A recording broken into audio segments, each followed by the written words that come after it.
With me today is Andy Powell. Andy, what's your role here at Kordia?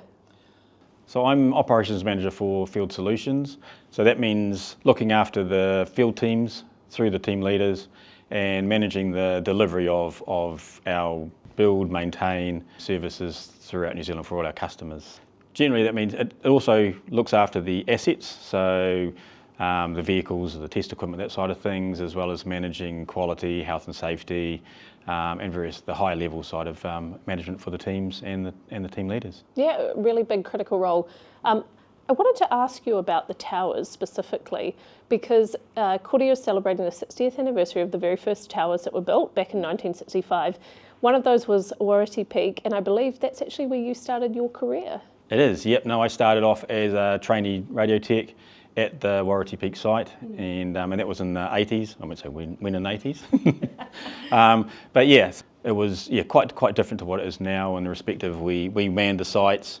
There was only TV1, TV2 on site, and we manned the site every day, 7 days a week. Drove up and down the hill every day from Woodville in those days. So very interesting and quite different to what it was now. There were 10 or 11 people based at site, very structured, transmission super, deputy transmission super, and then also handymans as well as the techs. So yeah, very different to what it is today with the respect of labour.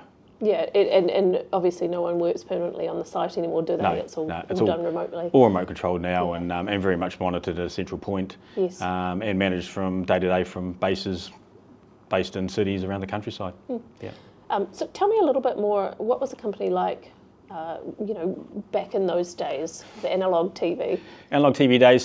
So broadcasting looked after the AM radio sites as well as the TV sites. Mm-hmm. So we would drive up the hill every day, work out what was going on. We'd do the setup on the TV transmitters every morning, because those days TV only ran from about 10 in the morning till midnight and then switched off. So very limited hours. And so we did the setup and we were there till close down normally at nights to make sure everything kept going. But also, because we did the AM sites, we did travelled around the area, and from Wharite we covered sort of Horowhenua through Wairarapa, through to Lower Hawke's Bay and up to Waiuru sort of, and covered the little small translator sites that were based around those areas, doing maintenance, doing probably weekly trips around, a week trip around to cover the maintenance and visiting those sites.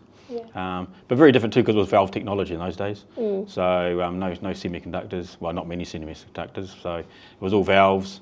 Very much they drifted, and so they needed tuning and that sort of things, so hence the labour intensity. Yeah, quite intense, yeah. What was one of the best things about working up on those high sites on the towers? It was probably the views and just the serenity. It was quite different. I mean, there were days when I don't know whether people know, Woodville's quite foggy, and so there's days you drive out of the fog in Woodville into the clear sunshine, blue skies of top of Wharite, and then in the night you drive back down into the fog in Woodville. So you really didn't comprehend that people had been sitting in a fog all day. So, and it's just the serenity of those sites and just it's great just being out in the middle of nowhere. And also you'd get it's quite interesting because there was a lot of trampers and that side of things. So people would come and knock on the door and you'd give them a guided tour of the site and that sort of things and have a look around. So because it was manned, people would actually show interest in the site and come and visit it. Yeah. Oh, that's awesome. Yeah.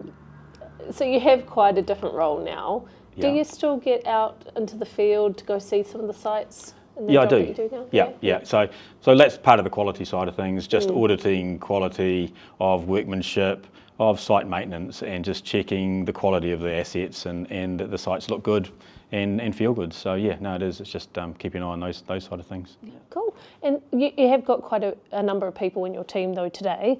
What sort of work do you oversee now that the company's evolved a bit?